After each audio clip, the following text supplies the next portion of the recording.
First Alert Radar Network. With up to 10 times the resolution of other local radars and technology that can pinpoint right down to your street. First just got fast. Live from Augusta, you're watching News 1226 at 11. A first alert has been extended through tomorrow evening as some of our counties are still under a flood watch. Thanks for joining us. I'm Zana Halliburton.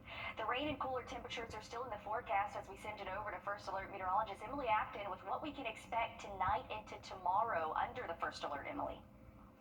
Yeah, Zana, we are still tracking those showers and thunderstorms as we go throughout our evening, but things are dry for the moment, but we're just looking just a little bit off to our west. I mean, you can already see rainfall starting to build between Atlanta and Macon. So something we're going to have to continue to monitor over the next 24 hours. We still have that flood warning for portions of Stevens Creek. So that has overflowed significantly.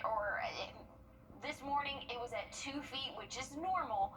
And now we are at 27 feet, and it's expected to peak at 29 feet here in the next couple of hours. So something that we're going to continue to monitor. Please use extreme caution on the roadways if you are driving here. Hopefully not driving at night where it's dark and it's hard to see, but that flash flooding or even just a flood warning, that's going to be the potential throughout the next 24 hours. Tomorrow, that flood watch is in effect for a good portion of our Georgia counties here highlighted in green, but I'll take a look at what we can expect throughout the next 7 days coming up, Zana. Thanks, Emily. New details tonight, nearly 2 months after she vanished. 65-year-old Susan Rhodes has been found safe and well. She was last seen June 11th after a car crash on Gregory Lake Road. Tonight, the North Augusta Department of Public Safety releasing this update on Rhodes, saying in part, quote, at approximately 4:30 this afternoon, we received information that Susan Rhodes was back at her residence. Officers responded to the home and confirmed that she was there. They said Rhodes began suffering from an unknown medical condition after they confirmed she was home. Emergency crews were called and she was taken to the hospital. Now some backstory on how we got here. After the crash on Gregory Lake Road, a witness said Rhodes' vehicle went into a ditch and she was last seen getting out looking disoriented and wandering into the woods. Shortly after her disappearance, authorities and Rhodes' roommate were able to speak with her on the phone. They believe she could have been experiencing a medical episode, saying she sounded confused and disoriented. A massive search started with outside agencies, K-9 units, drones, helicopters, and more helping out. We're working to learn more and we'll let you know when we hear back. Breaking news out of the Columbia County Commission meeting expectedly, and says serving Columbia County has been one of the greatest honors of his life. Also new tonight as the community grapples with the youth violence from the Meadowbrook Drive shooting that killed 1 teen and injured 3 others. Leaders are speaking out. This is video from the scene. One suspect, 18-year-old Demetrius McClam, is in custody, and 16-year-old Vincent Carter Jr. is in the hospital. Both face charges, including murder. Your Kennedy Payne is live in the newsroom now. Kennedy, you spoke to Chief Blanchard today, who was at the scene on Sunday. What does the Sheriff's Office want the community to know after the deadly shooting? Well, Chief Blanchard says it's a problem they've been seeing for years, and stopping it starts at home, in schools, and in the community. You can't put crime scene tape around a broken community, but the Sheriff's Office says it's what we're dealing with. Anytime you go to a scene where somebody's occurred a loss of life, that's just not a good situation to be in, but especially when it's a 14-year-old or a teenager, it's never something that we like to respond to.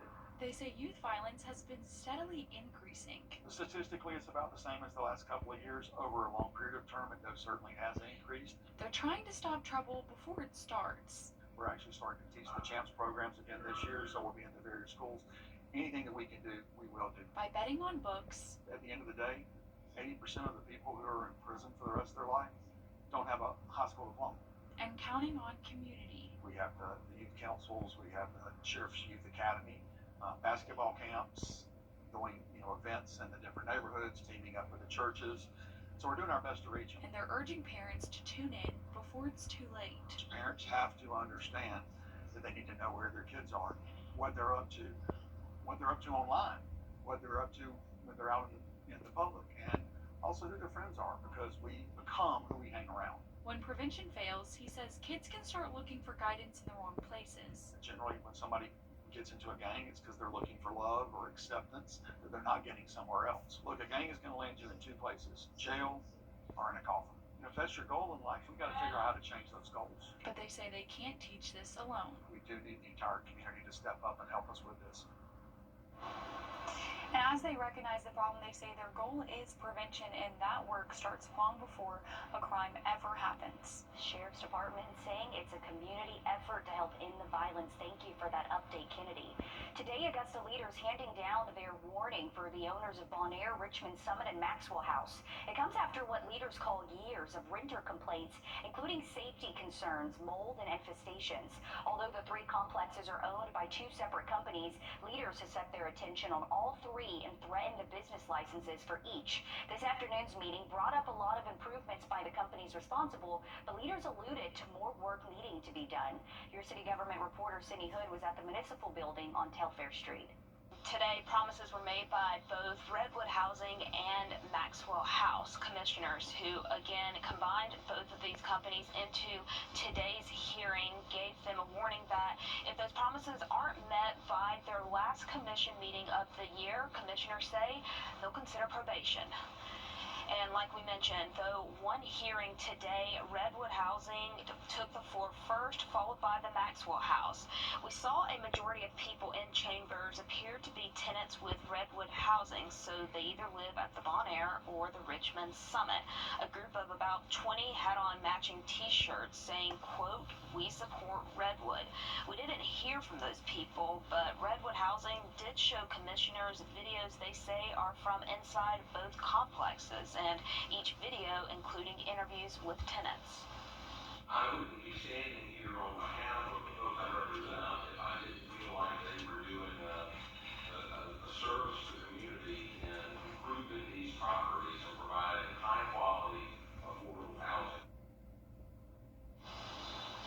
And you just heard from attorney Jack Long, who represents Redwood Housing. He says there have been, quote, misrepresentations on what the inside of these complexes look like.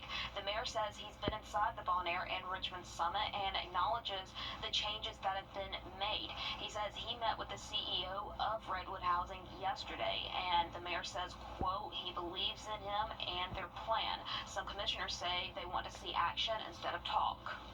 I'd like to say that we come back here on December 2nd and make sure that all that was said that was going to get done is done. Phase 2, security cameras everywhere, taken care of like the sheriff was saying. Not sheriff, but chief.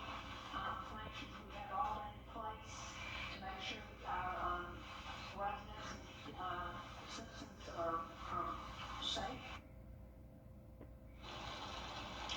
And like we said earlier, Maxwell House was added into this hearing with Redwood Housing. Some people who live inside Maxwell House showed up in shirts that said, quote, housing rights equal human rights. We didn't hear from those people, but after hearing from Code Enforcement, the Sheriff's Office, and the Augusta Housing Authority, commissioners are warning the Maxwell House to keep their word on their promises. We're not just giving lip service. We really do care about them good time. When you say we're going to hard this in place, I was born and raised in Macon, Georgia. That's where my family lives in Georgia. I have ties here, but regardless of that, we do care about individuals. We made improvements and we will continue to do so. They are readily, and in some cases desperately, looking for you all to be good stewards of your facility. Right now, from what we're hearing and what we're getting, it's not that.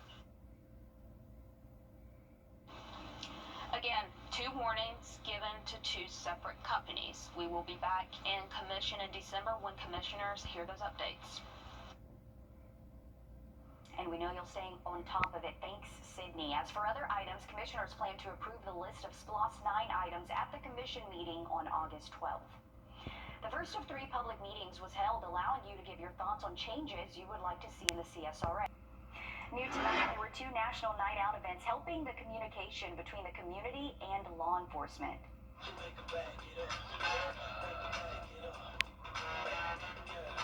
A lot of fun tonight. This is video from the North Augusta Department of Public Public Safety and Aiken County Sheriff's Office event. The Aiken Department of Public Safety also had its National Night Out event. Around the nation, these events work to strengthen community ties with law enforcement. The biggest reason we do this is just to break down any barriers between the police and the community. This is an opportunity. If you have a question you want to ask the police, just come up to us. We're here to serve you. Whatever we can do to help you out, we're glad to do it.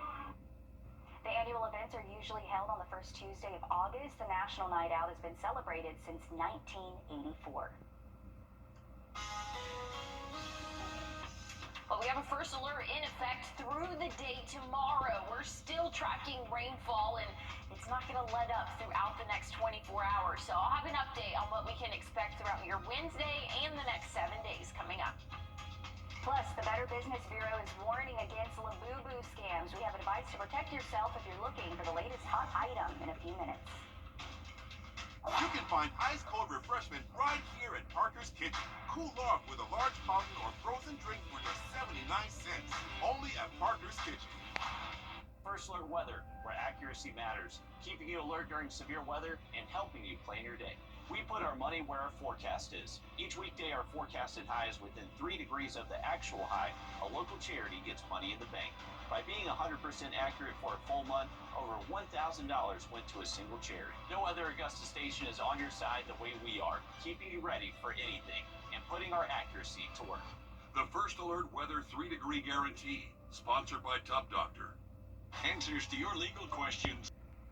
The first alert continues into tomorrow. Those in Modoc around Stevens Creek felt the warning as Stevens Creek overflowed. At 6 o'clock tonight, the creek was at 23 feet, 5 feet above flood levels and way past its normal level of being 2 feet deep.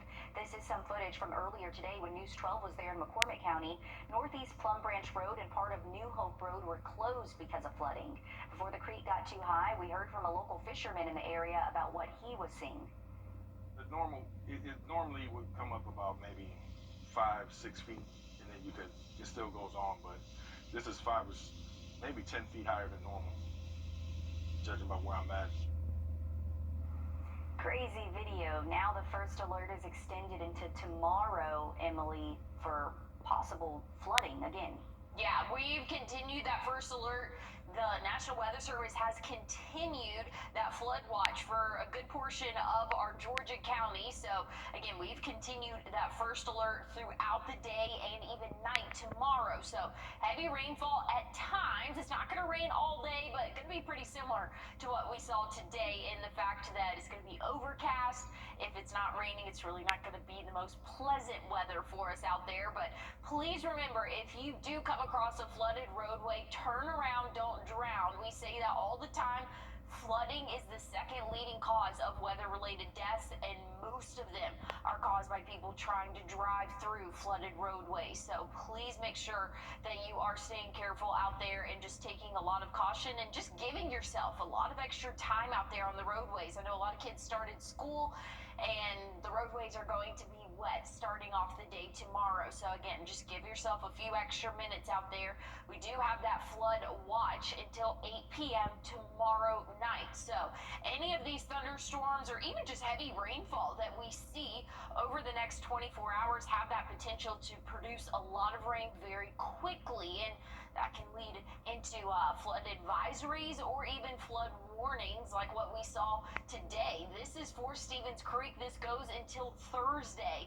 That creek has risen about 25 feet since this morning. So that is very high levels there. They are at that moderate stage of flooding, but it's still not done yet. We're expecting it to peak right around 29 feet. And again, the average, what it's normally sitting at, is 2 feet. So again, this Stevens Creek is really going to continue to rise. And tomorrow doesn't look like we're going to get much of a break. Again, showers starting off our morning.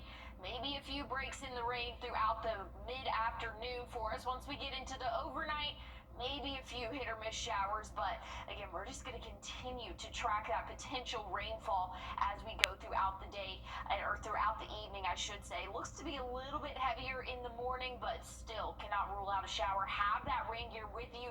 Keep it with you throughout the day. Here's what the coverage is looking like throughout our Wednesday. Things look a little bit better Thursday, Friday. Coverage-wise, we're still going to have that rain chance, and the rain chance is going to stick around throughout our weekend as well. But again, that flood risk, that slight flood risk goes in to effect, or stays in effect, I should say, until 8 p.m. tomorrow. So that's why we've continued that first alert. We're going to keep a close eye on it, just like we did today, but make sure you're staying weather aware and have that first alert weather app downloaded, because it'll tell you when flooding is in your area.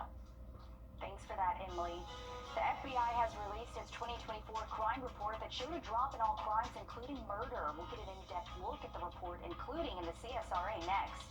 As we head to break, we're giving you a live look from Oklahoma City and your winning lottery numbers.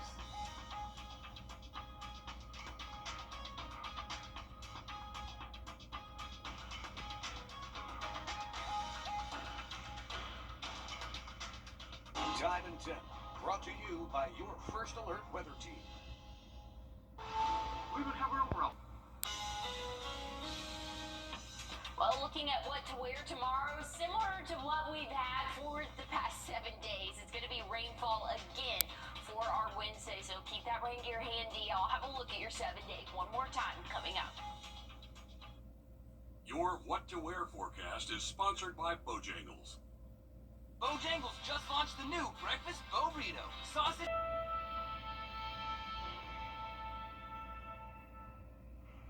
Just in time for back to school, Hormel and Dr. Seuss have teamed up to launch a limited edition Green Eggs and Spam classic twin pack. The collab celebrates the 65th anniversary of Dr. Seuss's beloved book, Green Eggs and Ham. It comes in this collectible can that you see and is only available at Walmart for a limited time. You can get the Sam I Am approved recipe at the official Spam brand website. Are you getting this, Alyssa? No. I don't do the Spam action. I'll do the green eggs. I eat green spaghetti at Skyline when they do St. Patrick's Day, but I don't do the Spam. Yeah, I'm not a Spam fan either, and I say that as somebody who's never tried it. But I'm never just like, let me try some Spam. I'm really turned off by the whole meat in an aluminum can deal. Yeah, I think now that I'm older, I don't want to eat meat out of the can, but I mentioned this earlier, the Vienna sausages when I was younger, Yes. I ate them all the time. Okay, I did do those, but yeah, I've just never ventured into Spam, and I know it's not the same thing, but it makes me think of sardines. Oh, yeah. I'm just like, I can't do it, but... Spam's really popular in Hawaii. I know that because my friend at Syracuse used to get it all the time. Interesting. I wonder why. I don't know. I never asked. I probably should have. We need her to come down and make us a good meal with the Spam, then maybe it'll change our minds. But hey, limited time at Walmart if you want it, and the whole green eggs thing, anything green, I'm probably just not going to try. I know you mentioned some green spaghetti. I'm like, Yeah, it's just cool one day a year. I'll do that. Just eat it with your eyes closed. You'll be there fine. You go. It tastes fine. It doesn't look good, but it tastes fine. And what doesn't look good, Emily, is all the rain we're getting. I'm okay with a little bit, but geez. Well, yeah, Zana, it's going to stick around throughout the next 7 days. We do have that first alert for potential flooding throughout the day tomorrow, but good news is our temperatures are a lot lower than what they were a couple weeks ago. Okay, thanks, Emily. We hope you tune in tomorrow morning at 4:30. Have a good night.